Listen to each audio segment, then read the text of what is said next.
Okay, അപ്പം എഴുതിക്കോളൂ. Pancreatic juice from pancreas. Pancreatic juice from pancreas.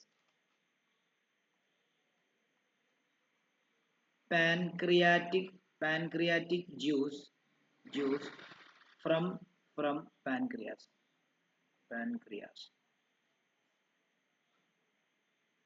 അത് നമ്മൾ എഴുതേണ്ടത് പാൻക്രിയാറ്റിക് ജ്യൂസിനകത്ത് ചില എൻസൈംസ് ഉണ്ട്, ട്രിപ്സിന്. അതേപോലെ അതെന്താണെന്ന് വെച്ചാൽ പ്രോട്ടീൻ ഡൈജസ്റ്റ് ചെയ്യാൻ ആവശ്യമായിട്ടുള്ള നമ്മളൊരു പെപ്സിൻ എന്ന് പറയുന്ന ഒരു എൻസൈമിനെ പറ്റി പഠിച്ചായിരുന്നു അല്ലേ? അതേപോലെ തന്നെ പാൻക്രിയാറ്റിക് ജ്യൂസിൽ ഉള്ള ഒരു എൻസൈമാണ് ട്രിപ്സിൻ. അതും പ്രോട്ടീൻ ഡൈജഷനുമായിട്ട് ബന്ധപ്പെട്ടത് തന്നെയാണ്. അപ്പം ഒരു ഡോട്ട് ഇട്ടിട്ട് എഴുതുക. it includes enzyme such as trypsin responsible for protein digestion, protein digestion and lipase. ഇതിനകത്ത് lipase എന്ന് പറയുന്ന ഒരു ഇതുണ്ട്, which is involved in breaking down emulsified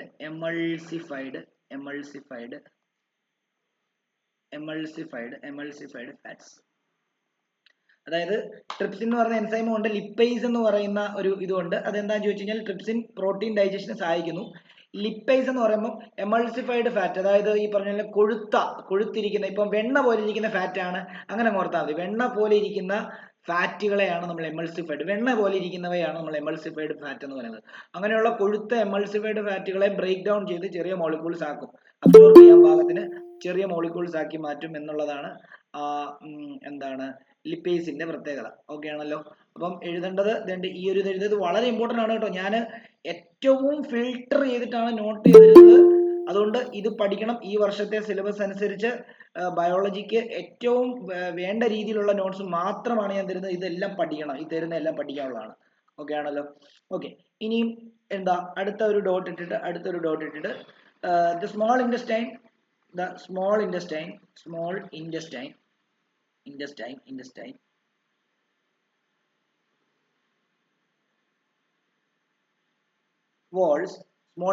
walls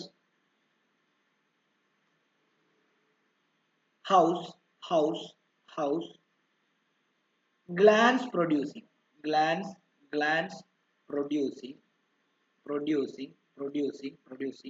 intestinal juice.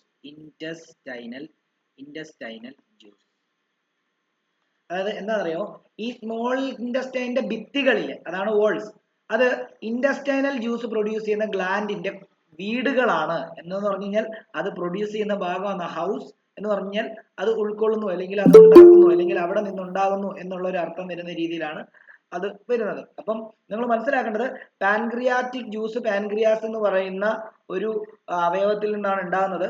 അതിനകത്ത് ട്രിപ്സിൻ എന്ന് പറയുന്ന ഒരു എൻസൈം ഉണ്ട്. അതിനകത്ത് പാൻക്രിയാസിൽ നിന്നും പുറത്ത് അല്ലെങ്കിൽ സെക്രീറ്റ് ചെയ്യുന്ന പാൻക്രിയാറ്റിക് ജ്യൂസിനകത്ത് ട്രിപ്സിൻ എന്ന് പറയുന്ന ഒരു എൻസൈം ഉണ്ട്. അത് പ്രോട്ടീൻ ഡൈജഷന് സഹായിക്കുന്നു. ലിപ്പേസ് എന്ന് പറയുന്ന ഒരു സബ്സ്റ്റൻസ് ഉണ്ട്, അത് എമൾസിഫൈഡ് ഫാറ്റിനെ ബ്രേക്ക് ഡൗൺ ചെയ്യാൻ വേണ്ടി സഹായിക്കുന്നു. എമൾസിഫൈഡ് ഫാറ്റ് എന്ന് പറയുമ്പോൾ വെണ്ണ ഓർത്താൽ മതി, മനസ്സിലായോ? എമൾസിഫൈഡ് ഫാറ്റ് വെണ്ണ ഓർത്താൽ മതി. വെണ്ണ പോലിരിക്കുന്ന വലിയ ഫാറ്റുകളെ എന്ത് ചെയ്യുന്നു, എന്താണ് ബ്രേക്ക് ഡൗൺ ചെയ്ത് അബ്സോർബബിൾ ഫോമിലോട്ട് ആകുന്നു. ഇനി രണ്ടാമത്തേത്, ഈ ഇൻഡസ്റ്റൈനൽ ജ്യൂസ് പ്രൊഡ്യൂസ് ചെയ്യുന്ന ഗ്ലാൻഡ് ഈ സ്മോൾ ഇൻഡസ്റ്റൈനിന്റെ ഭിത്തികളിലാണ് ഇരിക്കുന്നതെന്നാണ് ഈ രണ്ടാമത്തേതിന്റെ അർത്ഥം. അത് കുറച്ച് പൊയറ്റിക് ആയിട്ടുള്ള രീതിയിൽ അവർ തന്നിരിക്കുന്നതേ ഉള്ളൂ. Small intestine wall house glands producing intestinal juice. Intestinal juice produce ചെയ്യുന്ന ഗ്ലാൻഡ് ഇരിക്കുന്നത് എവിടെ? സ്മോൾ ഇൻഡസ്റ്റൈനിന്റെ വോൾസിലാന്നുള്ള ഒന്ന് മാത്രമേ ഉള്ളൂ അതിനർത്ഥം. ഓക്കെ, അടുത്തത് എഴുതേണ്ടത് ഡോട്ട് ഇട്ടിട്ട് the enzyme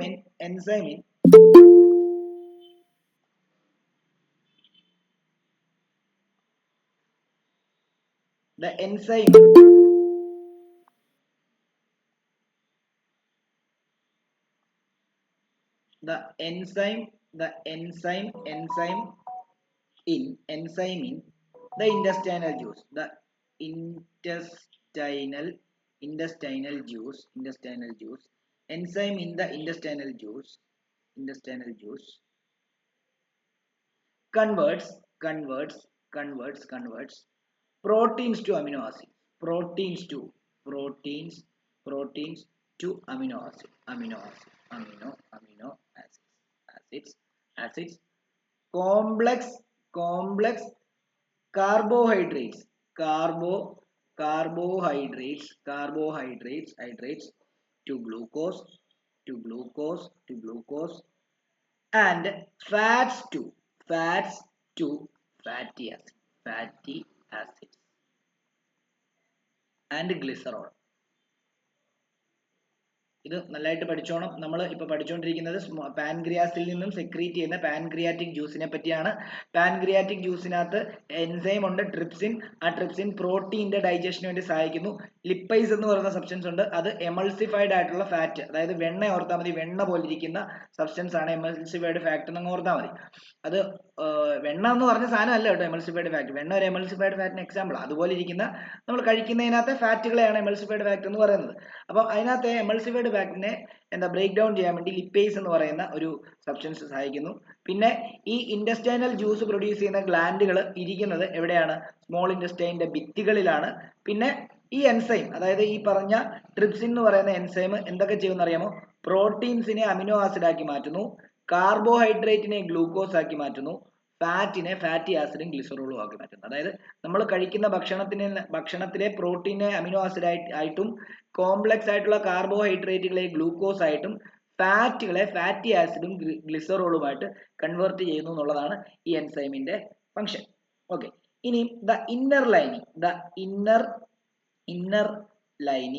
lining of small intestine has numerous finger-like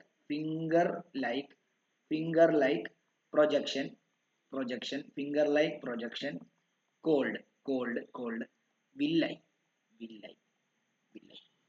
villi, intestinal villi എന്നാണ് പറയുന്നത്. വില്ലൈ എന്ന് പറയുമ്പോൾ നമ്മുടെ ഇന്റസ്റ്റൈനിന്റെ ഭിത്തികളിൽ ഫിംഗർ ലൈക്ക് ആയിട്ടുള്ള കുറച്ച് പ്രൊജക്ഷൻസ് ഉണ്ട്.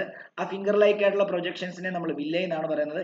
ഈ വില്ലയാണ് നമ്മൾ കഴിക്കുന്നതിനകത്ത് എല്ലാ സാധനങ്ങളെ അബ്സോർബ് ചെയ്ത് സെല്ലിലോട്ട് കൊടുക്കുന്നത് കേട്ടോ. അപ്പൊ അത് അതിന്റെ ഫംഗ്ഷനും കൂടെ എഴുതിയേക്കാം. അതിന്റെ ഫംഗ്ഷൻ എന്ന് എഴുതിയിട്ട് ഇങ്ങനെ അണ്ടർലൈൻ ചെയ്തിട്ട് വീണ്ടും ഒരു ഡോട്ട് ഇട്ട് എഴുതിയോ. enhances the surface area available for absorption.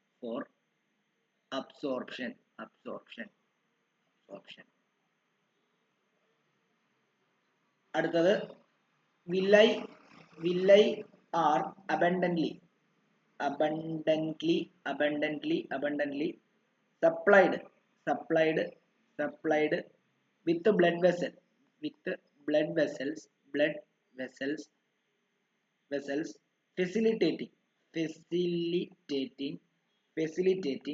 the distribution of absorbed nutrients to every cell in the body. അതായത് വില്ലൈ എന്ന് പറയുമ്പോൾ ഇഷ്ടത്തിന് ബ്ലഡ് വെസൽസ് ഉള്ള ഒരു പാർട്ടാണ്. അത് എന്തിനു സഹായിക്കുമെന്ന് അറിയാമോ? നമുക്കറിയാലോ, നമ്മൾ കഴിക്കുന്ന ഭക്ഷണം വയറ്റിൽ പോയിട്ട് ആ വയറ്റിൽ ഡൈജഷൻ നടന്നിട്ട് അതിന്റെ സെക്കൻഡ് പാർട്ട് ഓഫ് ഡൈജഷൻ ഈ സ്മോൾ ഇന്റസ്റ്റൈനിൽ നടന്നിട്ട് അവിടുന്ന് ഈ പറഞ്ഞ ന്യൂട്രിയൻസ് എല്ലാം ഇന്റസ്റ്റൈനൽ വില്ലൈ അബ്സോർബ് ചെയ്തിട്ട് ഇതെല്ലാം എവിടെ വരണം? നമ്മുടെ തല തൊട്ട് കണങ്കാല് വരെയുള്ള എല്ലാ സെല്ലുകളിലും ഈ ന്യൂട്രിയൻസ് എത്തണം. അതിന് സഹായിക്കുന്നത് ബ്ലഡാണ്. അപ്പം ഈ വില്ലയില് ഇഷ്ടത്തിന് ബ്ലഡ് വെസൽസ് ഉള്ളതുകൊണ്ട് ഇത് അബ്സോർബ് ചെയ്യുമ്പോൾ ആ ബ്ലഡ് വെസൽസിലൂടെ ബ്ലഡിലോട്ട് അലിയുകയും ആ ബ്ലഡ് എന്ത് ചെയ്യുന്നു? ഇത് ഉച്ചി മുതൽ കണങ്കാല് വരെയുള്ള എല്ലാ പാർട്ടിലുമുള്ള സെല്ലുകളിലേക്ക് അതിനെ പെട്ടെന്ന് എത്തിക്കുകയും ചെയ്യുന്നു. അതാണ് അതിന്റെ പ്രത്യേകത. ഓക്കെ ആണല്ലോ. ഇനി മൂന്നാമതൊരു ഫംഗ്ഷനും കൂടെ ഉണ്ട്. അതിന് unabsorbed food is directed to large intestine intestine, large intestine, where its wall extract additional water from the material. ഈ എന്താണ് ഇൻഡസ്ട്രിയൽ വില്ല എന്താ ചെയ്യുന്നതെന്ന് അറിയാമോ? അൺഅബ്സോർബ്ഡ് ആയിട്ടുള്ള ഫുഡ് മെറ്റീരിയൽസിനെ എന്ത് ചെയ്യുന്ന അറിയാമോ? ലാർജ് ഇൻഡസ്ട്രിയിലേക്ക് ഡയറക്റ്റ് ചെയ്യുന്നതും ഇദ്ദേഹം തന്നെയാണ്. അപ്പോൾ ആ ലാർജ് ഇൻഡസ്ട്രിന്റെ വോൾസിൽ എന്ത് ചെയ്യുന്ന അറിയാമോ? ഈ നമ്മൾ ബാക്കിയുള്ള, അതായത് നമ്മുടെ ഡൈജസ്റ്റ് ചെയ്ത് കഴിഞ്ഞിട്ട് ബാക്കിയുള്ള അബ്സോർബ് ചെയ്ത് കഴിഞ്ഞിട്ട് ബാക്കി വരുന്ന ഫുഡ് മെറ്റീരിയൽസ് ഉണ്ടല്ലോ ആ ഇൻഡസ്ട്രിനകത്ത്, അതിനകത്തുള്ള ബാക്കി വെള്ളത്തിനെയും കൂടെ എന്ത് ചെയ്യും? അത് അബ്സോർബ് ചെയ്തെടുത്തിട്ട് വേസ്റ്റ് മെറ്റീരിയൽ എന്ത് ചെയ്യും? ലാർജ് ഇൻഡസ്ട്രിയിലേക്ക് വന്നിട്ട് എക്സ്ക്രീറ്റ് ചെയ്യുമ്പോൾ അത് പുറത്തു പോകും. ഇതാണ് നമ്മുടെ ഫംഗ്ഷനിങ് എന്ന് പറയുന്നത്. ഏതാ ഇതെല്ലാം നമ്മൾ ഫംഗ്ഷനിങ്, ഈ ഫംഗ്ഷൻ എല്ലാം എക്സിക്യൂട്ട് ചെയ്യുന്ന ആളുടെ പേരാണ് ഇൻഡസ്റ്റൈനൽ വില്ലായി. ഓക്കെ ആണല്ലോ? അപ്പൊ അങ്ങനെ നമ്മുടെ ആദ്യത്തെ പാർട്ട് ഡീറ്റെയിൽഡ് ആയിട്ട് പഠിപ്പിച്ചു കഴിഞ്ഞു. ഏതാണെന്നറിയാമോ? ന്യൂട്രീഷൻ എങ്ങനെയാണ് പ്ലാന്റിലും അനിമൽസിലും ഒക്കെ എങ്ങനെയാണ് നടക്കുന്നത്. ആനിമൽസിലെ ഹ്യൂമൻ ബീങ്സിന്റെ എക്സാമ്പിൾ പറഞ്ഞിട്ടാണ് പറയുന്നത്. അത് മാത്രമല്ല നമ്മൾ ഓരോ ആനിമൽസിന്റെയും സ്മോൾ ഇൻഡസ്റ്റൈനിന്റെ ലെങ്ത് എന്തുകൊണ്ടാണ് വേരി ചെയ്യുന്നതെന്നൊക്കെയുള്ള കാര്യം വ്യക്തമായിട്ട് കഴിഞ്ഞ ക്ലാസ്സിൽ പറഞ്ഞിരുന്നു. അതേപോലെ തന്നെ എന്താ സ്റ്റൊമക്കിലുള്ള ഡൈജഷൻ, എന്താണ് ആ പെരിസ്റ്റാൾട്ടിക് മൂവ്മെന്റ്, പിന്നെ പരമീസിയം എങ്ങനെയാണ് മൈക്രോ ഓർഗാനിസംസ് ആയിട്ടുള്ള അമീബയും പരമീസിയം എങ്ങനെയാണ് ഫുഡ് ഇൻടേക്ക് ചെയ്യുന്നതെന്നും, പിന്നെ holozoic nutrition, parasitic nutrition, saprophytic nutrition, പിന്നെ സ്റ്റൊമേറ്റ എങ്ങനെയാണ്, പ്ലാന്റ് എങ്ങനെയാണ് ന്യൂട്രീഷൻ ഇൻടേക്ക് ചെയ്യുന്നതെന്നില്ല, ന്യൂട്രീഷൻ എന്താണ് അത്, അല്ലെങ്കിൽ ആ ന്യൂട്രീഷണൽ ഫംഗ്ഷൻ എക്സിക്യൂട്ട് ചെയ്യുന്നതെന്നും, ഫോട്ടോസിന്തസിസും സ്റ്റൊമേറ്റൽ ഓപ്പണിങ്ങും ഗാർഡ് സെല്ലുകളെ പറ്റിയൊക്കെ നമ്മൾ ക്ലിയർ ആയിട്ട് കഴിഞ്ഞ ക്ലാസ്സുകളിലൊക്കെ പറഞ്ഞു. ഓക്കെ ആണല്ലോ? അപ്പോൾ നമ്മുടെ ഡീറ്റെയിൽഡ് ആയിട്ടുള്ള ന്യൂട്രീഷന്റെ ഡീറ്റെയിൽ ആയിട്ടുള്ള കാര്യങ്ങൾ കഴിഞ്ഞു. ഇനി നമ്മൾ രണ്ടാമത്തെ നമ്മുടെ ലൈഫ് പ്രോസസ് ആയിട്ടുള്ള റെസ്പിറേഷനിലേക്ക് കയറാൻ പോവാണ്. അപ്പം അടുത്ത ഹെഡിങ് എഴുതാം, റെസ്പിറേഷൻ.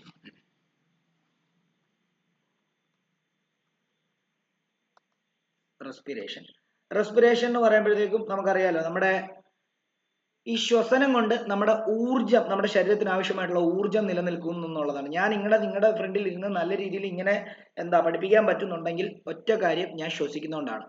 ശ്വസിക്കുന്നതുകൊണ്ട് മാത്രമല്ല, ശ്വസിക്കുമ്പോൾ ആ ഓക്സിജൻ എൻ്റെ സെല്ലിൽ ചെല്ലുമ്പോൾ സെല്ലിൽ ഞാൻ കഴിക്കുന്ന ഫുഡിനകത്ത് ഗ്ലൂക്കോസ് ഉണ്ടാകുകയും, അല്ല ഗ്ലൂക്കോസ് അവിടെ വെയിറ്റ് ചെയ്തിരിക്കുകയും, ആ വെയിറ്റ് ചെയ്തിരിക്കുന്ന ഗ്ലൂക്കോസുമായിട്ട് ഈ പോയ ഓക്സിജൻ റിയാക്ട് ചെയ്തിട്ട് എനർജി പ്രൊഡ്യൂസ് ചെയ്യുന്നു.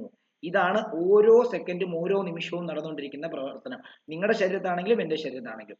ഈ വൈകുന്നേരം ഒക്കെ ആകുന്ന സമയത്തെ നമ്മൾ സ്കൂളിൽ നിന്നൊക്കെ വരുന്ന സമയത്ത് നമ്മൾ ഒത്തിരി നടന്നൊക്കെ കഴിയുമ്പോഴത്തേക്കും നമ്മൾ ടയേർഡ് ആയിട്ടായിരിക്കും, അല്ലെങ്കിൽ കളിയൊക്കെ കഴിഞ്ഞ് വരുമ്പോൾ നല്ല ടയേർഡാണ്. അതെന്താ സംഭവിക്കുന്നത് അറിയോ?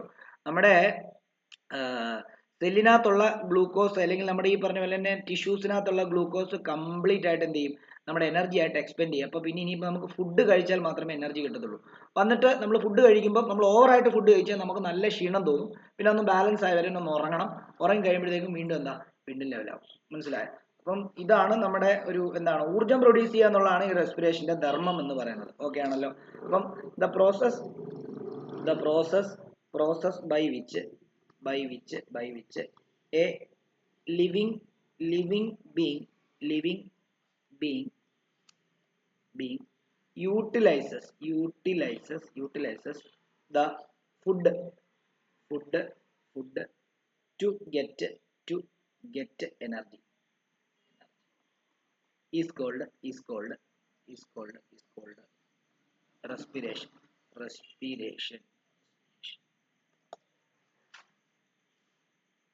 റെസ്പിറേഷൻ ശരിക്കും പറഞ്ഞാൽ ഓക്സിഡേഷൻ റിയാക്ഷൻ. എന്താണെന്നറിയോ?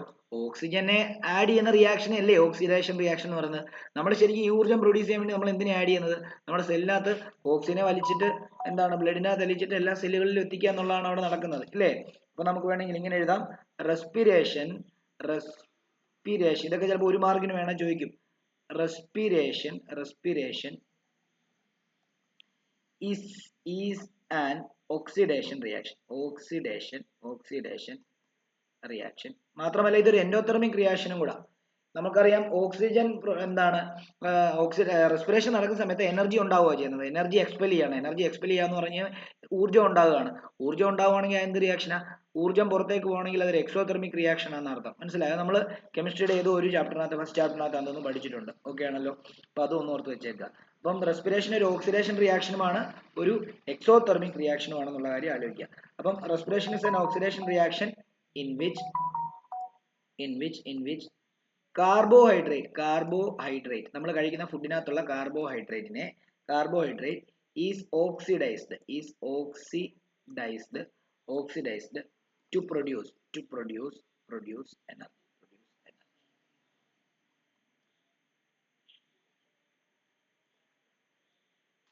ഈ എനർജി പ്രൊഡ്യൂസ് ചെയ്യാൻ സെല്ലിനകത്ത് നമ്മളെ സഹായിക്കുന്ന ഒരു സെൽ ഓർഗനലാണ് മൈറ്റോകോൺട്രിയ എന്ന് പറയും. അതും കൂടെ ഒന്ന് എഴുതി വെച്ചേക്കണം.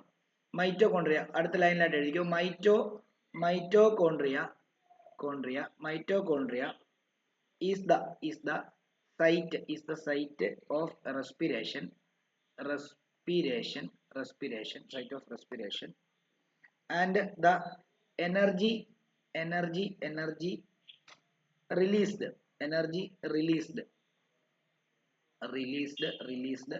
is stored in the form of ATP in the form of ATP. അതായത് മൈറ്റോകോൺട്രിയ എന്ന് പറയുമ്പോൾ റെസ്പിറേഷന്റെ ഒരു സൈറ്റ് ആണ്.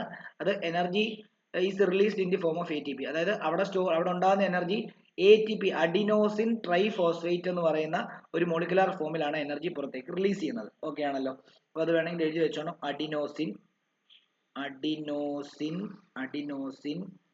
ട്രൈഫോസ്ഫേറ്റ്.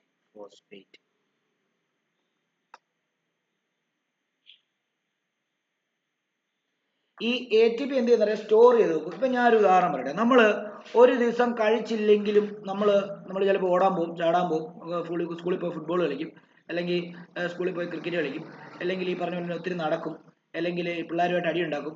ഇതെല്ലാം ചെയ്യും. നമ്മളൊന്നും കഴിച്ചില്ലെങ്കിലും ഇതെല്ലാം നമുക്ക് സംഭവിക്കും. അതെന്തുകൊണ്ടാണെന്നറിയോ? നമ്മൾ കഴിക്കുന്ന ഫുഡിനകത്തെ എനർജി ATP ആയിട്ട് നമ്മുടെ മൈറ്റോകോൺട്രിയയിൽ സേവ് ചെയ്യുന്നുണ്ട്. ആവശ്യാനുസരണം അതെടുത്ത് എന്ത് ചെയ്യും? ഉപയോഗിക്കും. അതാണുള്ളത്. അല്ലാതെ കഴിച്ചു കഴിഞ്ഞാൽ നമ്മൾ കഴിച്ചു കഴിഞ്ഞാൽ ഉടനെ ബൂസ്റ്റ് കുടിച്ചു കഴിഞ്ഞാൽ പണ്ട് പരസ്യത്തിനകത്ത് കാണിക്കുന്നില്ല ഇങ്ങനെ മസിലൊന്നും വെക്കത്തൊന്നുമില്ല. മനസ്സിലായോ? അപ്പം നമ്മൾ പറയുന്ന കാര്യം എന്താണെന്ന് ചോദിച്ചു കഴിഞ്ഞാൽ നമുക്ക് എന്താണ് നമ്മൾ കഴിക്കുന്ന ഫുഡിനകത്തെ എനർജി എന്ന് പറയുന്നത് ATP എന്ന് പറയുന്ന ഒരു മോളിക്കുലാർ ഫോമിൽ എവിടെ മൈറ്റോകോൺട്രിയയിൽ സ്റ്റോർ ചെയ്യുകയും ആ സ്റ്റോർ ചെയ്ത എനർജി ആവശ്യാനുസരണം നമ്മൾ ചിലപ്പോൾ ഫുഡ് കഴിക്കാൻ പറ്റിയില്ല, എന്നാലും നമ്മൾ ജീവിക്കും. എന്തുകൊണ്ടാണെന്ന് ചോദിച്ചു കഴിഞ്ഞാൽ നമ്മൾ ഓൾറെഡി സ്റ്റോർഡ് ആയിട്ടുള്ള സാധനം അവിടെ ഇരിപ്പുണ്ട്. അതിനകത്തുനിന്ന് എനർജി യൂസ് ചെയ്തുകൊണ്ടേയിരിക്കും. അങ്ങനെയാണ് നമുക്ക് കഴിക്കാതൊക്കെ നമുക്ക് 1-2 ദിവസമൊക്കെ ചിലപ്പോൾ ജീവിക്കാൻ പറ്റുന്നത്. 1-2 അല്ലെ 2-3 ഒക്കെ ദിവസം അല്ലെ 4 ദിവസമൊക്കെ നമുക്ക് പെട്ടെന്ന് കഴിക്കാതെ ഒരു ദിവസം കഴിച്ചില്ലേ ക്ഷീണം ഉണ്ടാവും. ഒബ്വിയസ്ലി ക്ഷീണം ഉണ്ടാവും. പക്ഷെ നമുക്ക് ഈ പറഞ്ഞ പോലെ തന്നെ നമ്മുടെ ജീവൻ അപായം ഒന്നും സംഭവിക്കത്തില്ല ഒരു ദിവസം കഴിച്ചില്ലെങ്കിൽ. ഓക്കെ ആണല്ലോ. അപ്പം അത് ഒന്ന് ഓർത്ത് വെച്ചോണം. ഇനി ഈ റെസ്പിറേഷന്റെ സ്റ്റെപ്പ് വളരെ ഇമ്പോർട്ടന്റ് ആണ്. ഇത് റെസ്പയർ ചെയ്യുന്ന സമയത്ത് മോളിക്കുലാർ ലെവലിൽ എന്തൊക്കെ സംഭവങ്ങളാണ് നടക്കുന്നത്, ഇറ്റ്സ് വെരി ഇമ്പോർട്ടന്റ്. അത് നമ്മൾ പഠിക്കണം. സ്റ്റെപ്സ് ഓഫ് റെസ്പിറേഷൻ അത് ആദ്യത്തെ സ്റ്റെപ്പ് എന്ന് പറയുമ്പോൾ എന്താണെന്നറിയോ? എഴുതിക്കോണം, പെട്ടെന്ന് എഴുതിക്കോണം. Break down of glucose into pyruvate. Breakdown of glucose into pyruvate occurs in cytoplasm.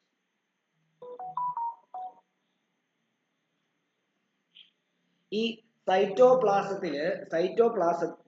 എന്ന് പറയുമ്പോൾ സെല്ലിന്റെ ഒരു ഓർഗനിലാണ് കേട്ടോ. സെല്ലിന്റെ ഈ പറഞ്ഞ ബാക്കിയുള്ള സെൽ ഓർഗനിലൊക്കെ ഇരിക്കുന്നത് ഈ സൈറ്റോപ്ലാസത്തിലാണ്. ഈ സൈറ്റോപ്ലാസത്തില് എന്താ break down of glucose into pyruvate. ഈ ഗ്ലൂക്കോസ് നമ്മൾ കഴിക്കുന്ന ഫുഡിനകത്തെ ഗ്ലൂക്കോസിനെ പൈറുവേറ്റ് ആക്കി മാറ്റുന്ന പ്രോസസ്സാണ് ആദ്യം നടക്കുന്നത് എന്നുള്ള കാര്യം ആലോചിക്കുക. ഇനിയും ഡ്യൂറിങ് ദിസ് പ്രോസസ്, ഈ പ്രോസസ്സ് നടന്നുകൊണ്ടിരിക്കുന്ന സമയത്ത് during this process A glucose molecule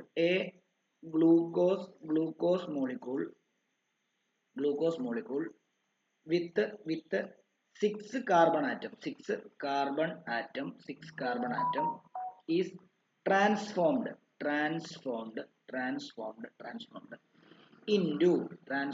into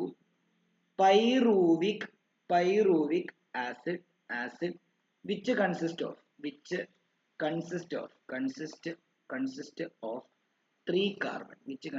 3 carbon. അതായത് നമ്മൾ പഠിച്ചുകൊണ്ടിരിക്കുന്നത് റെസ്പിറേഷന്റെ സ്റ്റെപ്പ് ബൈ സ്റ്റെപ്പ് ആയിട്ടുള്ള പ്രോസസ്സുകളാണ്.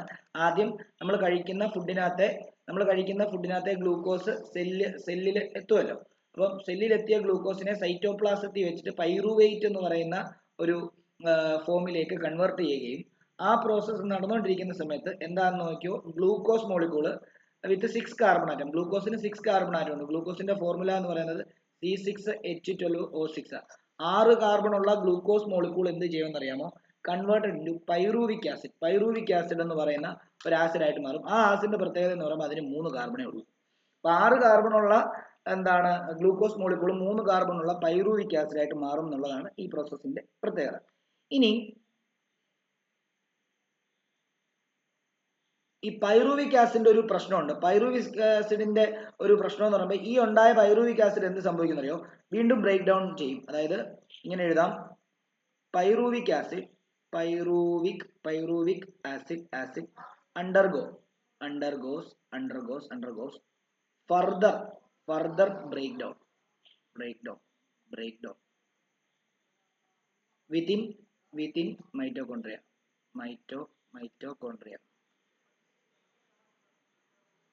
and the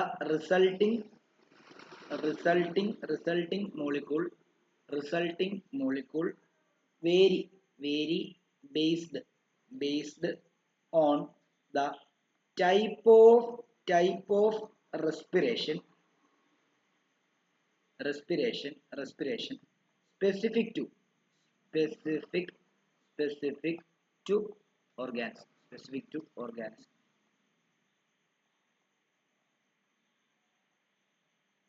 ഓക്കെ ആണല്ലോ. അതായത് റെസ്പിറേഷൻ 2 ടൈപ്പ് ഉണ്ട്. അതായത് എയറോബിക് റെസ്പിറേഷനും അനൈറോബിക് റെസ്പിറേഷനും ഉണ്ട്. അപ്പൊ ഈ പൈറൂവിക് ആസിഡ് എന്താ ചെയ്യുന്നതെന്ന് അറിയോ? വീണ്ടും ബ്രേക്ക് ഡൗൺ ചെയ്യുമ്പോൾ ഇവിടെ മൈറ്റോകോൺട്രിയയിൽ അത് എന്താണ് റിസൾട്ടിങ് മോളിക്യൂൾ വേരി ബേസ്ഡ് ഉണ്ട്. അങ്ങനെ ആ പൈറൂവിക് ആസിഡ് ബ്രേക്ക് ഡൗൺ ചെയ്തുണ്ടായ മോളിക്യൂള് റെസ്പിറേഷന്റെ ടൈപ്പിനെ ഡിപ്പെൻഡ് ചെയ്ത് മാറിക്കൊണ്ടിരിക്കും. അതായത് ഐറോബിക് റെസ്പിറേഷൻ ആണെങ്കിൽ ഒരു പെർട്ടിക്കുലർ മോളിക്യൂൾ ആയിരിക്കും. അനൈറോബിക് റെസ്പിറേഷൻ ആണെങ്കിൽ ഈ പൈറൂവിക് ആസിഡ് വേറൊരു ടൈപ്പ് മോളിക്യൂൾ ആയിട്ടായിരിക്കും കൺവേർട്ടഡ് ആവുന്നത്. ഓക്കെ ആണല്ലോ. അപ്പം നമുക്ക് അതും കൂടെ ഒന്ന് നോക്കാം.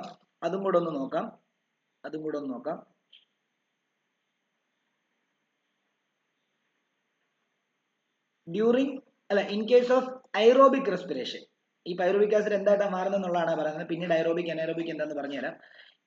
In case of aerobic respiration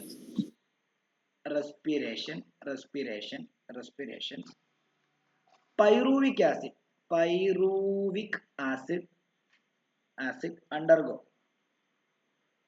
undergoes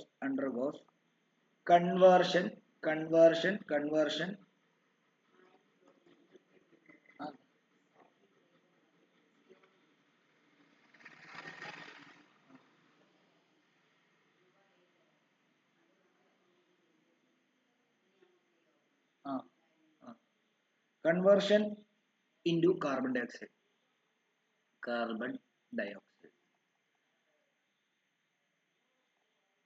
എന്താണെന്നറിയാമോ? നമ്മൾ പറഞ്ഞു ശ്വസിക്കുന്ന സമയത്ത് എന്താ സംഭവിക്കുന്നത്? ശ്വസിക്കുന്ന സമയത്ത് അവിടെ നമ്മുടെ സെല്ലിനകത്ത് നമ്മൾ കഴിച്ച ഫുഡിനകത്തെ ഗ്ലൂക്കോസ് റെഡി ആയിട്ടിരിപ്പുണ്ട് അല്ലേ? ആ ഗ്ലൂക്കോസ് ആദ്യം എന്തായിട്ട് മാറുമെന്ന് അറിയാമോ? പൈറൂവേറ്റ് ആയിട്ട് മാറും. ആ പൈറൂവേറ്റ് വീണ്ടും ഈ പറഞ്ഞ പോലെ തന്നെ ബ്രേക്ക് ഡൗൺ സംഭവിച്ചിട്ട് എന്താണ് പൈറൂവിക് ആസിഡ് ആയിട്ട് മാറും. ആ പൈറൂവിക് ആസിഡ് വീണ്ടും ഫർദർ ബ്രേക്ക് ഡൗൺ നടക്കും മൈറ്റോകോൺട്രിയ വെച്ചിട്ട്. പക്ഷെ ആ പൈറൂവിക് ആസിഡ് ബ്രേക്ക് ഡൗൺ ചെയ്തുണ്ടാകുന്ന പ്രൊഡക്റ്റ് നടക്കുന്ന റെസ്പിറേഷന്റെ അല്ലെങ്കിൽ നടക്കുന്ന റെസ്പിറേഷനെ ഡിപ്പെൻഡ് ചെയ്തിട്ട് ഡിഫറെന്റ് ആയിട്ടുള്ള ഡിഫറെന്റ് ആയിട്ടുള്ള പ്രൊഡക്റ്റ് ആയിരിക്കും ഉണ്ടാകുന്നത്. അതായത് എയറോബിക് റെസ്പിറേഷൻ ആണെങ്കിൽ, അതായത് ഓക്സിജന്റെ പ്രസൻസിലാണ് ഈ റെസ്പിറേഷൻ നടന്നതെങ്കിൽ ആ പൈറൂവിക് ആസിഡ് ബ്രേക്ക് ഡൗൺ ചെയ്യുമ്പോൾ കാർബൺ ഡൈ ഓക്സൈഡ് ആയിട്ട് മാറും. ഓക്കെ ആണല്ലോ. എന്നാൽ അനൈറോബിക് ഓക്സിജന്റെ ആബ്സെൻസിലാണ്. അപ്പൊ നിങ്ങൾ ചോദിക്കും എന്നാ പിന്നെ റെസ്പിറേഷൻ എങ്ങനെയാ പറയുന്നതെന്ന്. ഓക്സിജന്റെ പ്രസൻസിൽ നടക്കുന്ന റെസ്പിറേഷനും ഉണ്ട്, ഓക്സിജന്റെ ആബ്സെൻസിൽ നടക്കുന്ന റെസ്പിറേഷനും ഉണ്ട്. ഓക്സിജന്റെ പ്രസൻസിൽ നടക്കുന്ന റെസ്പിറേഷനെ ഐറോബിക് റെസ്പിറേഷൻ എന്നും ഓക്സിജന്റെ ആബ്സെൻസിൽ നടക്കുന്ന റെസ്പിറേഷനെ അനൈറോബിക് റെസ്പിറേഷൻ എന്നുമാണ് പറയുന്നത്. ഇപ്പൊ മനുഷ്യരെ സംബന്ധിച്ച് എയറോബിക് റെസ്പിറേഷൻ ആണ് നടക്കുന്നത്. എയറോബിക് റെസ്പിറേഷൻ നടക്കുന്ന സമയത്ത് നമ്മൾ ശ്വസിക്കുമ്പോൾ ഓക്സിജൻ അകത്തോട്ട് കയറുന്നു, ഓക്സിജന്റെ പ്രസൻസിലാണ് ഇതെല്ലാം നടക്കുന്നത്. അതിനെ എയറോബിക് റെസ്പിറേഷൻ എന്നാണ് പറയുന്നത്. ആ കേസിൽ ഈ പൈറൂവിക് ആസിഡ് എന്തായിട്ട് മാറുമെന്ന് അറിയാമോ? കാർബൺ ഡൈ ഓക്സൈഡ് ആയിട്ട് മാറും. അതുകൊണ്ടാണ് നമ്മൾ തിരിച്ച് ശ്വസിക്കുന്ന സമയത്ത് നമ്മൾ ശ്വാസം അകത്തോട്ട് വലിച്ചു ശ്വാസം അകത്തോട്ട് വലിക്കുമ്പോൾ ഓക്സിജൻ അകത്തോട്ട് കയറും, എന്നാൽ പുറത്തോട്ട് വിടുമ്പോൾ കാർബൺ ഡൈ ഓക്സൈഡ് വരുന്നതിന് കാരണം ഇതാണ്. ഓക്കെ ആണല്ലോ. ഓക്കെ, ഇനി in case of anaerobic respiration, anaerobic respiration. In case of anaerobic respiration, pyruvic acid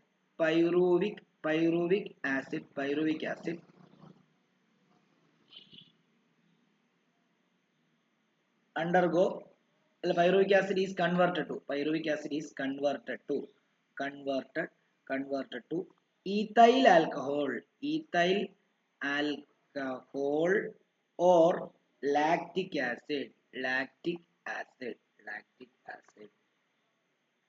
ഇതിനകത്തൊരു കാര്യം കൂടെ എഴുതാൻ മക്കളെ. ഇതുണ്ട്, ഈ ഇൻറ്റു കാർബൺ ഡൈ ഓക്സൈഡ് എന്ന് എഴുതിയിട്ട് അതിന്റെ കൂടെ 2-3 കാര്യം കൂടെ ഒന്ന് എഴുതണേ. കാർബൺ ഡൈ ഓക്സൈഡ് ആയിട്ട് കൺവേർട്ട് ചെയ്യും, എന്നിട്ട് കോമ ഇട്ടിട്ട് 2 കാര്യം കൂടെ എഴുതിക്കോ. റിലീസിങ് എനർജി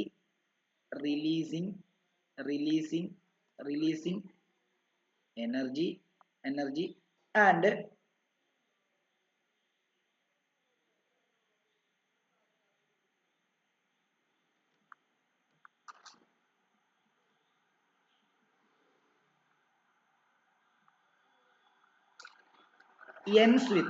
ends with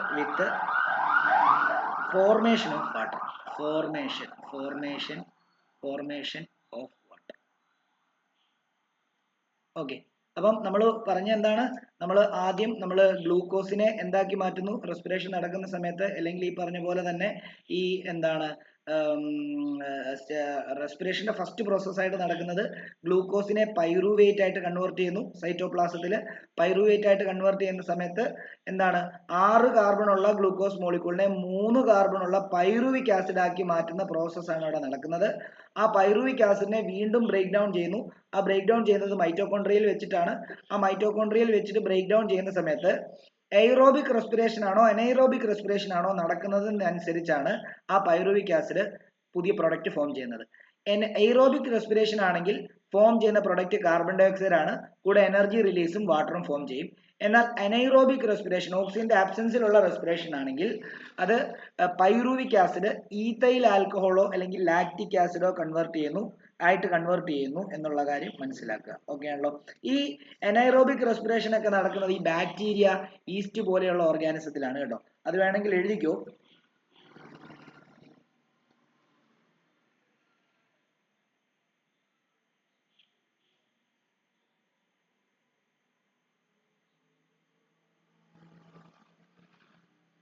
വേറൊരു കാര്യം, അനൈറോബിക് റെസ്പിറേഷൻ നമുക്ക് നടക്കാം കേട്ടോ, അത് വേറൊരു കാര്യം. ഞാനൊരു കാര്യം ഉണ്ട്, നിങ്ങൾ ഓടി കഴിയുമ്പോഴത്തേക്കും നിങ്ങൾക്ക് പെട്ടെന്ന് ശ്വസിക്കാൻ പറ്റുമോ? നല്ല ഓക്സിജൻ സഫിഷ്യൻസി കിട്ടുമോ? ഞാൻ സായിയോടാ ചോദിക്കുന്നത്, സായി ഒന്ന് ഉത്തരം പറയാമോ?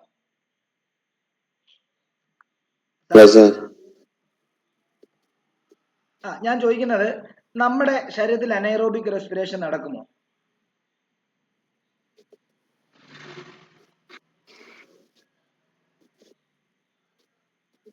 നടക്കും. അത് എങ്ങനെ നടക്കും? അനൈറോബിക് റെസ്പിറേഷൻ എന്ന് പറയുമ്പോൾ ഓക്സിജന്റെ ആബ്സെൻസിലുള്ള റെസ്പിറേഷനും എയ്റോബിക് റെസ്പിറേഷൻ എന്ന് പറയുമ്പോൾ ഓക്സിജന്റെ പ്രസൻസിലുള്ള റെസ്പിറേഷനും. നമുക്ക് ഓക്സിജൻ ഇല്ലാതെ ജീവിക്കാൻ പറ്റുമോ? എന്നാൽ അനൈറോബിക് റെസ്പിറേഷൻ പക്ഷേ എന്നാൽ അനൈറോബിക് റെസ്പിറേഷൻ നടക്കും എന്നാണ് സായി പറയുന്നത്. എന്നാൽ അത് നടക്കും, നമുക്കറിയാം. നമ്മൾ ഓടുന്ന സമയത്തൊക്കെ നിങ്ങൾ നല്ല ഓടിയിട്ടൊക്കെ വരുവാണെങ്കിൽ നിങ്ങൾ ശ്രദ്ധിച്ചിട്ടുണ്ടോ, നമുക്ക് ശ്വാസം കിട്ടാത്തൊരവസ്ഥയൊക്കെ വരുന്നുണ്ട്, ഇല്ലേ? ആണോ സായി? നമ്മൾ നല്ലതായിട്ട് ഇപ്പം സായി കരോട്ടയ്ക്കൊക്കെ പോകുന്നുണ്ട്, കരോട്ടയൊക്കെ നല്ല രീതിയിൽ ഒരു വർക്കൗട്ട് ഒക്കെ ചെയ്ത് കഴിയുമ്പോഴത്തേക്കും നമ്മൾ ഇങ്ങനെ നമ്മൾ ഈ പറഞ്ഞ പട്ടി അണയ്ക്കുന്ന പോലെ ഇരുന്ന് നമ്മൾ അണയ്ക്കാറുണ്ടോ? ചിലപ്പോഴൊക്കെ. ഓക്കെ, അത് വർക്കൗട്ട് കുറയുന്നതുകൊണ്ടാണ്. ചിലപ്പോഴൊക്കെ നല്ല രീതിയിൽ വർക്കൗട്ട് ചെയ്ത് കഴിഞ്ഞാൽ നമ്മൾ നല്ലതായിട്ട് അണയ്ക്കും. അല്ലെങ്കിൽ ഈ പറഞ്ഞ പോലെ ഡെയിലി നല്ലതായിട്ട് എന്താണ് വർക്കൗട്ട് ചെയ്യുന്ന ആൾക്കാരാണെങ്കിൽ ഈ പറഞ്ഞ പോലെ തന്നെ അത്യാവശ്യം നമുക്ക് ഓക്സിജൻ റെസിസ്റ്റൻസ് കിട്ടും. ഓക്സിജന്റെ ഇൻഎഫിഷ്യൻസിയിൽ നമുക്ക് നല്ല രീതിയിൽ വലിയ രീതിയിൽ അണയ്ക്കാതെ നമുക്ക് കൈകാര്യം ചെയ്യാൻ പറ്റും അനൈറോബിക് റെസ്പിറേഷന്. അല്ലെങ്കിൽ നമ്മൾ ഇരുന്ന് എന്ത് ചെയ്യും, നമ്മൾ ഇങ്ങനെ നല്ലതായിട്ട് ഈ പറഞ്ഞ പോലെ നല്ല രീതിയിൽ നമുക്ക് അണയ്ക്കും. അണപ്പ് വരിക എന്ന് പറയുമ്പോൾ ഓക്സിജന്റെ അവൈലബിലിറ്റി അവിടെ കുറയുക. ആ കുറയുന്ന അവസ്ഥയിലാണ് നമ്മൾ ശ്വസിക്കുന്നതെന്ന് അർത്ഥം. മനസ്സിലായോ? അത് മനുഷ്യനിലുണ്ട്, മനുഷ്യനിൽ അനൈറോബിക് റെസ്പിറേഷൻ ഉണ്ട്. മനുഷ്യന്റെ കാര്യമാണ് പറയുന്നത്. അപ്പൊ അയറോബിക് റെസ്പിറേഷനും അനൈറോബിക് റെസ്പിറേഷനും ഉണ്ട്. അയറോബിക് റെസ്പിറേഷൻ ആണെങ്കിൽ ഈ ആള് എന്തായിട്ട് കൺവേർട്ട് ചെയ്യും? കാർബൺ ഡൈ ഓക്സൈഡ് പ്രൊഡ്യൂസ് ചെയ്യും. അനൈറോബിക് റെസ്പിറേഷൻ ആണെങ്കിൽ ഈഥൈൽ ആൽക്കഹോൾ ആണ് പ്രൊഡ്യൂസ് ചെയ്യുന്നത്. അല്ലെങ്കിൽ ലാക്റ്റിക് ആസിഡ് പ്രൊഡ്യൂസ് ചെയ്യും. അത് ഇച്ചിരി ഡേഞ്ചറസ് ആയിട്ടുള്ള സിറ്റുവേഷൻ ആണ് കേട്ടോ. അതായത് ഈ അനൈറോബിക് റെസ്പിറേഷനിൽ ഈ പറഞ്ഞ ഈഥൈൽ ആൽക്കഹോളും ലാക്റ്റിക് ആസിഡും പ്രൊഡ്യൂസ് ചെയ്യുന്നത് എന്താണ് നമുക്ക് എന്താണ് ഇച്ചിരി ഡേഞ്ചറസ് ആയിട്ടുള്ള സിറ്റുവേഷൻ ആണ്. അതുകൊണ്ട് തന്നെ നിങ്ങൾ ഇപ്പൊ ഈ കരോട്ടയ്ക്ക് സായി പോകുമ്പോൾ സായിയുടെ മാസ്റ്റർ പറയും ഒരു നല്ലതായിട്ട് ഒരു വർക്കൗട്ട് ഒക്കെ ചെയ്ത് കഴിയുമ്പോഴത്തേക്കും സായിയുടെ മാസ്റ്റർ പറയും ഒരു ലോങ് ബ്രീത്ത് എടുക്കാൻ. പറയാറുണ്ടോ സായി? ഉണ്ട്. ഓക്കെ. ഈ ലോങ് ബ്രീത്ത് എടുക്കുന്നതിന് കാരണം എന്താ വെച്ച് കഴിഞ്ഞാൽ ഓക്സിജൻ നല്ല രീതിയിൽ കിട്ടാനാണ്. അപ്പൊ കാർബൺ ഡൈ ഓക്സൈഡ് പ്രൊഡ്യൂസ് ചെയ്ത് കാർബൺ ഡൈ ഓക്സൈഡ് പുറത്തോട്ട് പോകും. മറ്റവൻ പ്രൊഡ്യൂസ് ചെയ്ത് കഴിഞ്ഞാൽ അവൻ ശരീരത്തിൽ കിടന്നു കഴിഞ്ഞാൽ അവൻ ഇച്ചിരി ഡേഞ്ചർ ആയിട്ടുള്ള ആളാണ്. ഈ ഈഥൈൽ ആൽക്കഹോളും അതേപോലെ തന്നെ ലാക്റ്റിക് ആസിഡ് ആയിട്ടൊക്കെ കൺവേർട്ട് കഴിഞ്ഞാൽ ഇച്ചിരി സീൻ ആയിട്ടുള്ള ആണ്. അതുകൊണ്ട് തന്നെ നമ്മൾ പെട്ടെന്ന് തന്നെ നമ്മൾ അനൈറോബിക് റെസ്പിറേഷൻ എൻകൗണ്ടർ ചെയ്യേണ്ടി വന്നു കഴിഞ്ഞാൽ പെട്ടെന്ന് തന്നെ ലോങ് ബ്രീത്ത് എടുത്തിട്ട് നമ്മൾ എന്ത് ചെയ്യും, അത് നോർമലൈസ് ചെയ്യും. ഓക്കെ ആണല്ലോ? എല്ലാ കാര്യങ്ങളും ശ്രദ്ധിച്ചോണം. നിങ്ങളുടെ ഡേ ടു ഡേ ലൈഫിൽ നടക്കുന്ന കാര്യവുമായിട്ട് ഞാൻ ബന്ധപ്പെടുത്തി പറഞ്ഞതേ ഉള്ളൂ. ഓക്കെ, ബാക്കി എഴുതിക്കോ. ഈഥൈൽ ആൽക്കഹോൾ, ഇതിന്റെ ബാക്കിയായിട്ട് ethyl alcohol typically forms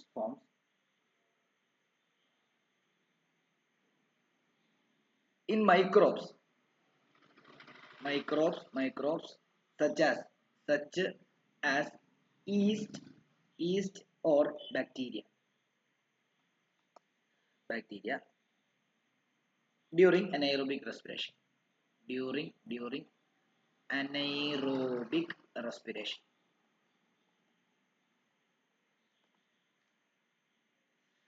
Lactic acid is produced in certain microbes and muscle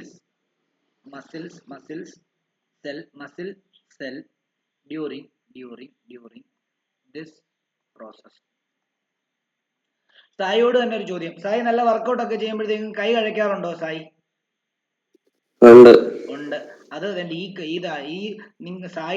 Sai നല്ല രീതിയിൽ വർക്കൗട്ട് ചെയ്യുന്ന സമയത്ത് ഓക്സിജന്റെ ഡെഫിഷ്യൻസി ഉള്ളതുകൊണ്ട് തന്നെ എന്താണ്, അല്ലെ ഓക്സിജൻ കുറവുള്ളതുകൊണ്ട് തന്നെ അവിടെ അനൈറോബിക് റെസ്പിറേഷൻ നടക്കുന്നതിന്റെ ഭാഗമായിട്ട് ആ എന്താണ് നമ്മുടെ പൈറുവിക് ആസിഡ് എന്ന് പറയുന്ന സാധനം ലാക്റ്റിക് ആസിഡ് ആയിട്ട് കൺവേർട്ട് ചെയ്തിട്ട് മസിൽ സെല്ലിൽ സ്റ്റോർ ആവും. അപ്പൊ മസിൽ ഫാറ്റീഗ് ഉണ്ടാവും. അതുകൊണ്ടാണ് നമ്മുടെ കൈ കഴപ്പും അല്ലെ കൈക്ക് ഒരു വേദന പോലെയൊക്കെ ഉണ്ടാകുന്നത്. അത് കുറെ കഴിയുമ്പോഴത്തേക്കും എന്ത് ചെയ്യും, നോർമൽ. നമ്മൾ എപ്പോഴും ഇപ്പം ഞാൻ ഇപ്പോഴല്ല, നേരത്തെ പല സ്പോർട്സുമായിട്ടും അല്ലെങ്കിൽ ഈ പറഞ്ഞ പോലെ ഇപ്പോഴും എന്താണ് റോവിങ്ങുമായിട്ട് തുഴയുമായിട്ട് ബന്ധപ്പെട്ടൊക്കെ ഞാൻ ഒത്തിരി ട്രെയിനിങ്സ് ഒക്കെ എടുക്കാറുണ്ട്. അപ്പൊ നമ്മളോടൊക്കെ എപ്പോഴും പറയുന്നതാണ്, നമ്മൾ ഇപ്പൊ എന്ത് ചെയ്യുവാണെങ്കിലും നമ്മൾ ശ്വാസം നല്ല രീതിയിൽ വലിച്ചു വിട്ടിട്ട് ചെയ്തു കഴിഞ്ഞാൽ നമുക്ക് ആ ചെയ്യുന്ന പ്രവർത്തനം നല്ല രീതിയിൽ ചെയ്യാൻ പറ്റും. നമ്മുടെ മസിലിനകത്ത് ഈ ലാക്റ്റിക് ആസിഡ് അടിയത്തില്ല.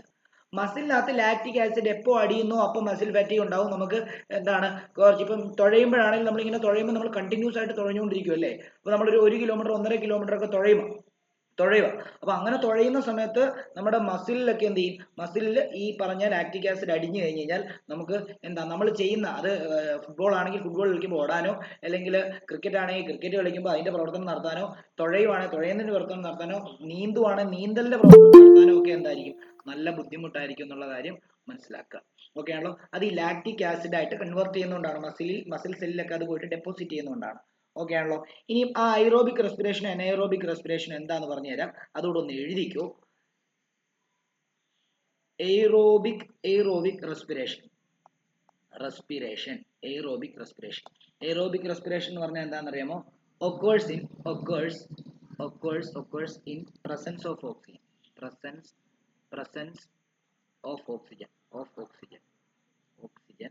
അതേപോലെ അനൈറോബിക്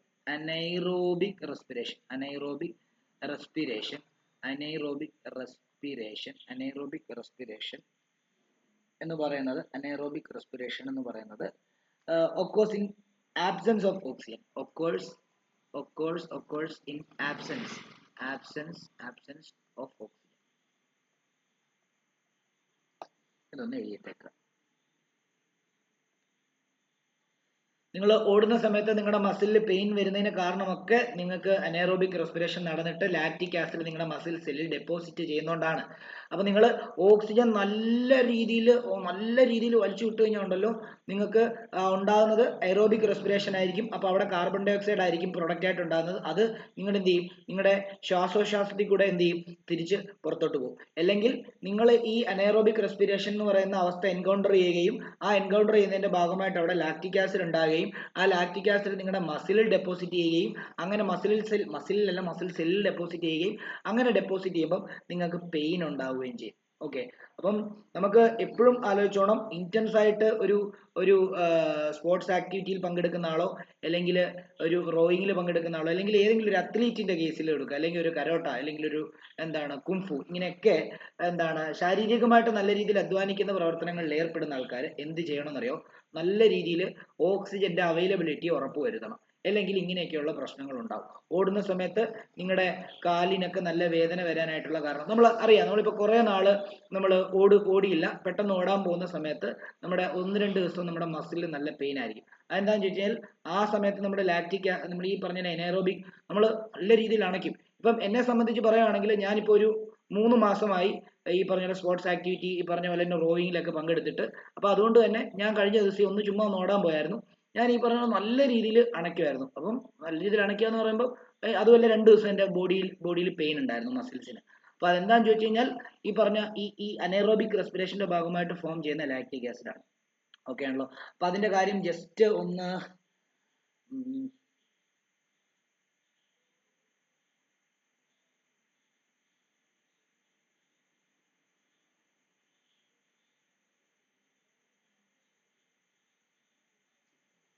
ഓക്കെ, അതും കൂടെ വേണേ എഴുതിയിട്ടോ. ഇന്റൻസ് ഒരു ഡോട്ട് ഇട്ട് എഴുതണേ. Intense running triggers anaerobic respiration.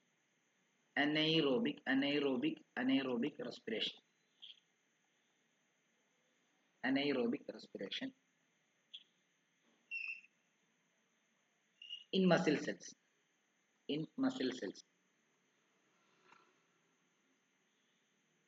Driven by an increased demand of energy.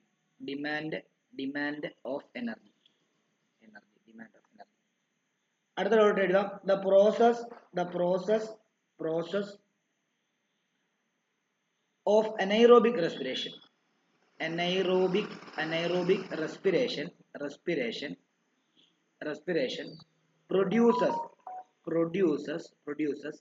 lactic acid.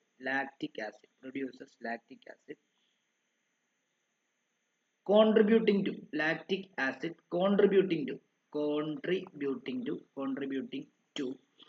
intense pain in muscle. Intense pain in muscles.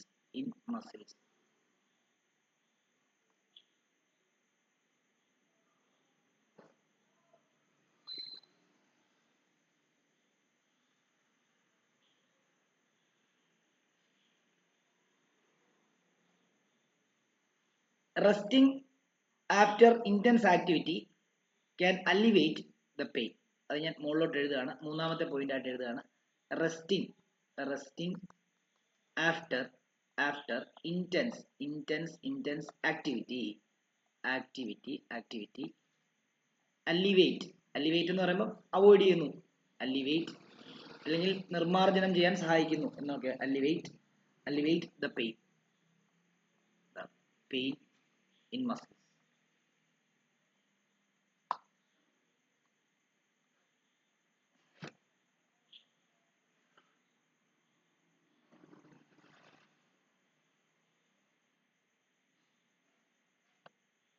അടുത്തത് ATP എന്നൊരു ഹെഡിങ് എഴുതുക. ഡോട്ട് ഇടുക. ATP യെ പറ്റി നേരത്തെ ചോദിച്ചിട്ടുള്ള കുറച്ച് കാര്യങ്ങൾ ഡോട്ടായിട്ട് തരാം. It serves as the energy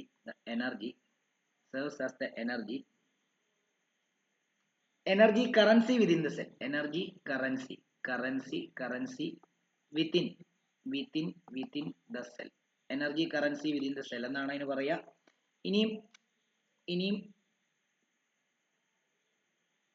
അത് എന്താണ് അഡിനോസിൻ ട്രൈഫോസ്ഫേറ്റ് എന്നാണ് അതിന് പറയുന്നത് ഓൾറെഡി നേരത്തെ പറഞ്ഞിട്ടുണ്ട്, അതുകൊണ്ട് അത് ഞാൻ തരുന്നില്ല. this molecule is generated as a byproduct of reaction such as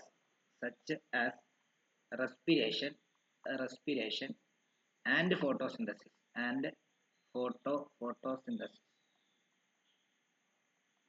അതായത് റെസ്പിറേഷന്റെയും ഫോട്ടോസിന്തസിന്റെയും ഒക്കെ ഭാഗമായിട്ട് ATP മോളിക്യൂൾസ് ഉണ്ടാകുന്നുണ്ട്. ATP means energy stored in the form of some molecule. ഇനി ആ ATP യെ പറ്റി സ്പെസിഫിക് ആയിട്ട് പറയുവാണെങ്കിൽ the 3-phosphate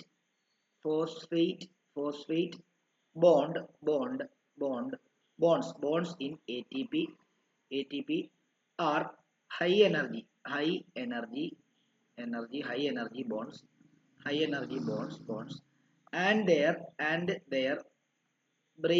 and their breaking releases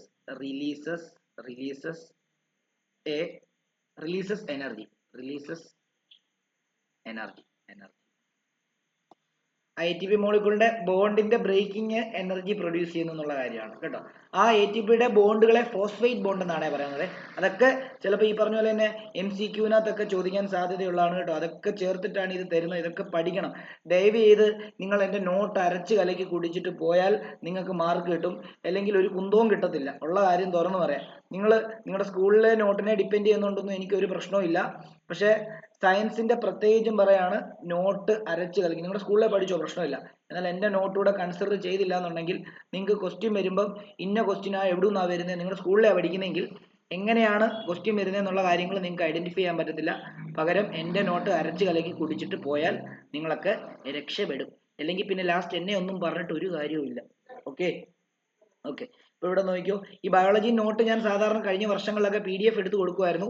നിങ്ങൾക്ക് കുറച്ചുകൂടെ ഗുണമുണ്ടായിക്കോട്ടെ എന്ന് വിചാരിച്ചാണ് എഴുതി ഫിസിക്സും കെമിസ്ട്രിയും ഒക്കെ പഠിപ്പിക്കുന്ന പോലെ ഓരോ ലൈൻ ബൈ ലൈൻ എഴുതി പഠിപ്പിക്കുന്നത്. നിങ്ങൾക്ക് കുറച്ചുകൂടെ ഒരു മനസ്സിൽ കയറിക്കോട്ടെ എന്ന് വിചാരിച്ചിട്ടാണ് അത് യൂട്ടിലൈസ് ചെയ്യുക. ഓക്കെ ആണല്ലോ.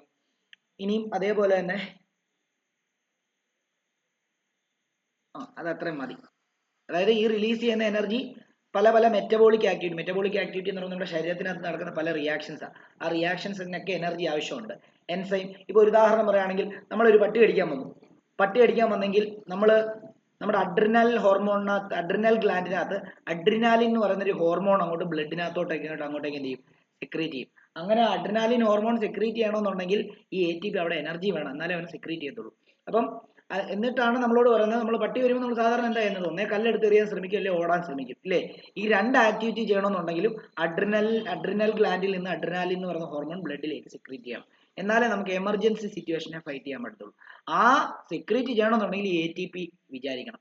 ATP അതൊരു മെറ്റബോളിക് ആക്ടിവിറ്റിയാണ്, അതായത് എൻസൈമിന്റെ സെക്രീഷൻ. അതിന് സഹായിക്കണമെങ്കിൽ ATP വേണം. അപ്പം ഏതൊരു മെറ്റബോളിക് ആക്ടിവിറ്റി നമ്മുടെ ശരീരത്തിൽ നടക്കണമെന്നുണ്ടെങ്കിലും ആ ATP വേണം എന്നുള്ളതാണ്.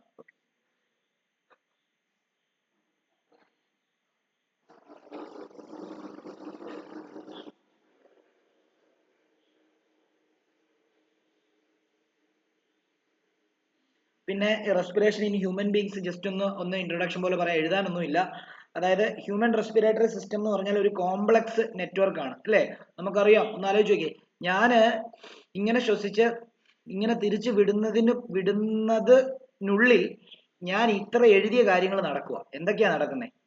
ഈ സാധനം നമ്മുടെ മൂക്കിനകത്തൂടെ കയറി, നമ്മുടെ വിൻഡ് പൈപ്പിനകത്തൂടെ കയറി, നമ്മുടെ ലങ്സിൽ വന്നിട്ട്, ലങ്സിൽ ആൽവിയോള എന്ന് പറയുന്ന ഭാഗത്ത് വന്നിട്ട് അത് ബ്ലഡിൽ അലിഞ്ഞ് ആ ബ്ലഡിലെ ഹീമോഗ്ലോബിൻ ഈ ഓക്സിജൻ മോളിക്യൂളിനെ ഉച്ച മുതൽ കണങ്കാല് വരെയുള്ള എല്ലാ സെല്ലുകളിലും കൊണ്ടുപോകുന്നു. Okay.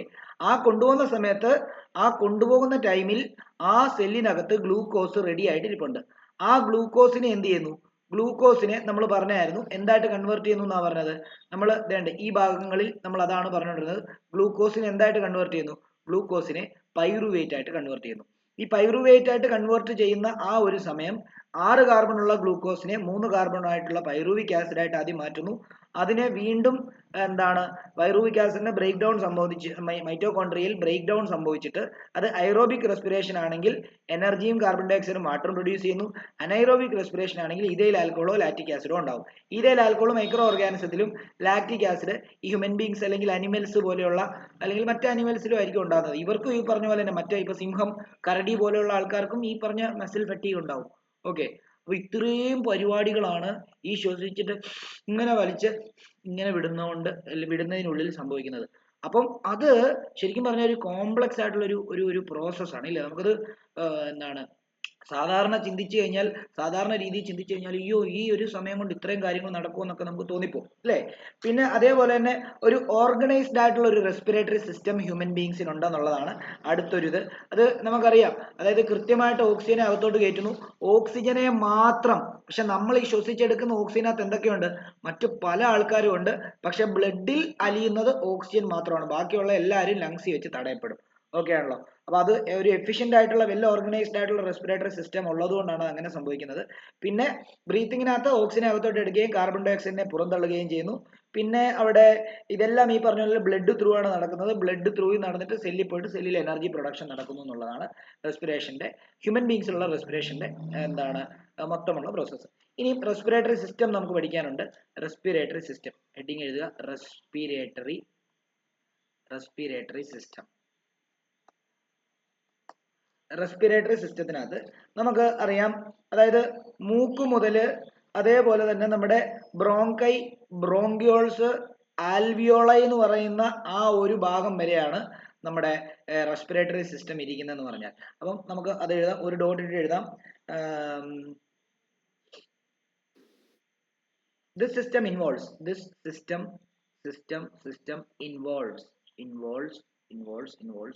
nose, nasal cavity, pharynx, larynx, trachea, ട്രാക്കിയനെ നമ്മൾ വിൻഡ് പൈപ്പ് എന്നും പറയും കേട്ടോ, വിൻഡ് പൈപ്പ് എന്നും പറയും. Trachea, bronchi, bronchioles and alveoli. അടുത്തത് ഒരു ഡോട്ട് എഴുതേണ്ടത് ദ റിബ് കേജ്, റിബാണ്, rib cage,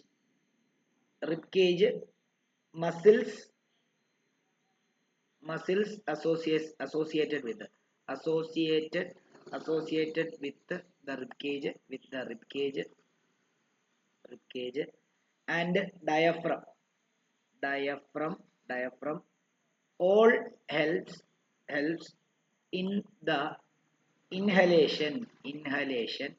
All helps in the inhalation and exhalation of gas. നമ്മുടെ ഈ റിബ് കേജും റിബിന്റെ മസിൽസും അല്ലെങ്കിൽ ഈ ഡയഫ്രോം ഒക്കെ ഞാനിങ്ങനെ ഓക്സിജനെ ഇങ്ങനെ അകത്തോട്ട് വലിച്ചു കയറ്റുന്ന സമയത്ത് എൻ്റെ റിബ് കേജിന്റെയും അതേപോലെ തന്നെ റിബ് മസിൽസിന്റെയും ഒക്കെ ഭാഗത്ത് പല വ്യത്യാസങ്ങളും മാറ്റങ്ങളും ഒക്കെ ഉണ്ടാകുന്നുണ്ട്. അപ്പോൾ ഇവരെല്ലാവരെയും ചേർന്നിട്ടുള്ള ഒരു കൂട്ടായ പ്രവർത്തനത്തിന്റെ ഫലമായിട്ടാണ് ഇൻഹലേഷനും എക്സ്ഹലേഷനും ഒക്കെ നടക്കുന്നത്. നമുക്കിവിടെ തൊടുമ്പോൾ അറിയാം, അതായത് കോൺട്രാക്ട് ചെയ്യുകയും കൺസ്ട്രിക്ട് ചെയ്യുകയും ഒക്കെ ചെയ്യുന്നുണ്ട് അല്ലേ. അതൊന്ന് നോക്കാം, അല്ലെങ്കിൽ അത് എപ്പോഴും മനസ്സിൽ ആലോചിച്ചോണം. അപ്പൊ അതായത് ഈ റിബ് കേജും നമ്മുടെ ഈ പറഞ്ഞ ആദ്യം പറഞ്ഞ വരികളിലെ ആൾക്കാർ മാത്രമല്ല, ഈ ബാക്കി രണ്ടാമത്തെ പറഞ്ഞ ലൈനിലെ ആൾക്കാരും ഇതിനകത്തൊക്കെ പങ്കെടുക്കുന്ന ആൾക്കാർ തന്നെയാണ്. ഇനിയും മൂന്നാമത്തെ ഒരു ഡോട്ട് എഴുതിക്കോ. The exchange of gases takes place between an alveolar surface and surrounding blood vessels. അതായത് നമുക്കറിയാം ഈ ഗ്യാസിന്റെ എക്സ്ചേഞ്ച് നടക്കുന്നത് ആൽവിയോളയ്ക്കും ബ്ലഡ് വെസൽസിന്റെയും ഇടയിലായിട്ടുള്ള ഭാഗത്താണ് അല്ലേ. അവിടെ വെച്ചിട്ടാണ് എക്സ്ചേഞ്ച് നടക്കുന്നത്. ആൽവിയോള വന്നിട്ട് ഇത് നേരെ ബ്ലഡിനകത്തോട്ട് ഡിസോൾവ് ചെയ്യുകയാണ് അല്ലെങ്കിൽ അലിയിക്കുകയാണ് ചെയ്യുന്നത്. എന്നാലേ ഇത് ബ്ലഡിനകത്തുനിന്ന് എവിടെ എത്തത്തുള്ളൂ, എല്ലാ സെല്ലുകളിലും എത്തത്തുള്ളൂ. ഓക്കെ ആണല്ലോ. ഇനി ഒരു ഡോട്ട് കൂടെ എഴുതാം, ഒരു ഡോട്ട് കൂടെ ഇട്ടിട്ട് ഒരു കാര്യം കൂടെ എഴുതാം.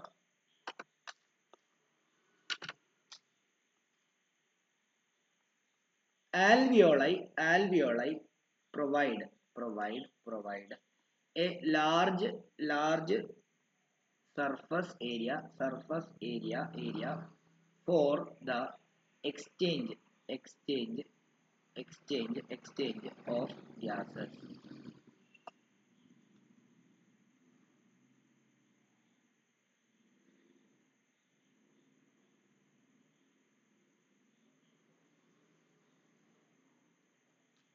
Exchange of gases.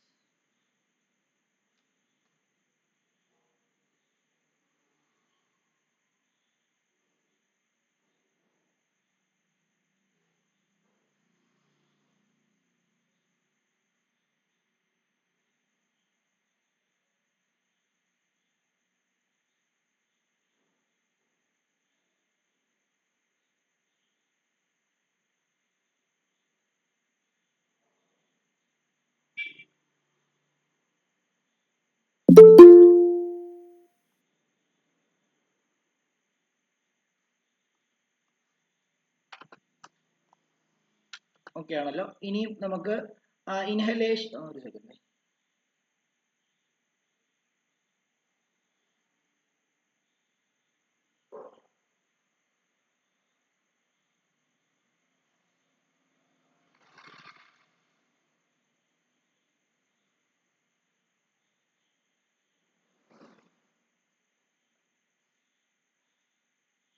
ഓക്കെ, ഇതും കൂടെ എഴുതിക്കോ.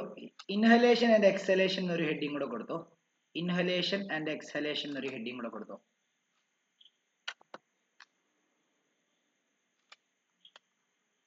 ഇൻഹലേഷൻ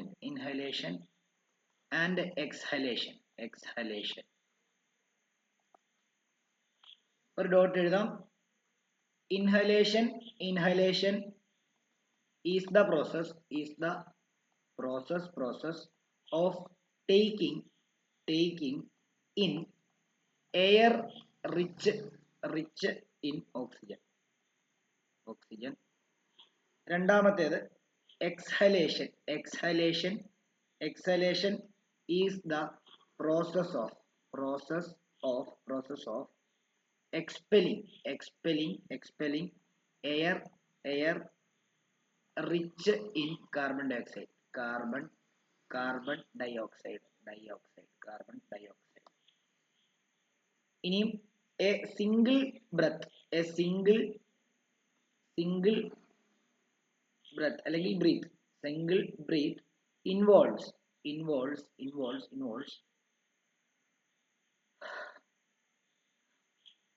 both inhalation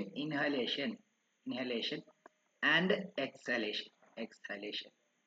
ഒരു ബ്രീത്ത് എന്ന് പറഞ്ഞു കഴിഞ്ഞാൽ അകത്തോട്ട് ശ്വാസം വലിക്കുകയും പുറത്തോട്ട് ശ്വാസം വിടുകയും ചെയ്യുന്നതിനെയാണ് ഒരു സിംഗിൾ ബ്രീത്ത് എന്ന് പറയുന്നത്. ഇനിയും ഒരു ഇൻഡിവിജ്വൽ, നിങ്ങൾ ആലോചിക്കുക, ഒരു ദിവസം ഒരു ഇൻഡിവിജ്വൽ ഉണ്ടല്ലോ 21,600 തവണ ബ്രീത്ത് ചെയ്യുമെന്നാണ് പറയുന്നത്. അതായത് 21600 ഇത്രയും തവണ ഒരു ദിവസം ഒരു മനുഷ്യൻ, നോർമൽ ഹ്യൂമൻ ബീങ് ഇത്രയും തവണ ബ്രീത്ത് ചെയ്യുമെന്നാണ് പറയുന്നത്. ഓക്കെ, അപ്പം അത് ഒന്ന് എഴുതാം.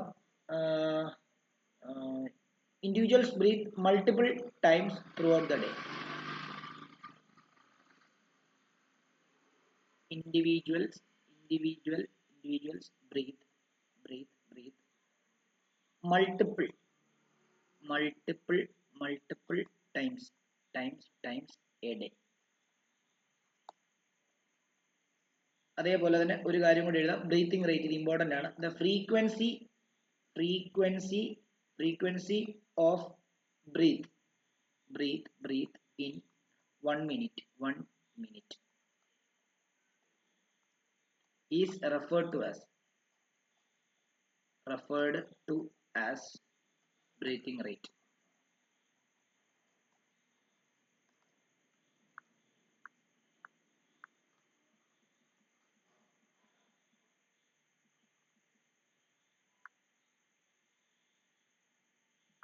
അപ്പം അതിന്റെ ഒരു ആവറേജ് പറയുന്നത് 12 to 20 ബ്രീത്ത് പെർ മിനിറ്റ് എന്നാണ് പറഞ്ഞിരിക്കുന്നത്.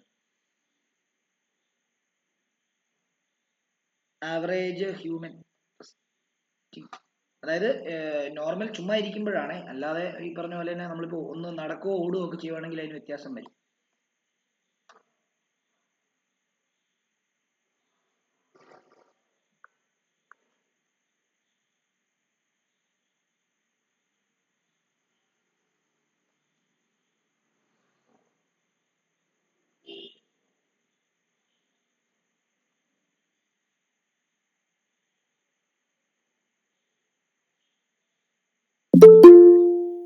ഓക്കെ, നമുക്ക് എന്നാ ക്ലാസ് ഇവിടെ ഇങ്ങനെ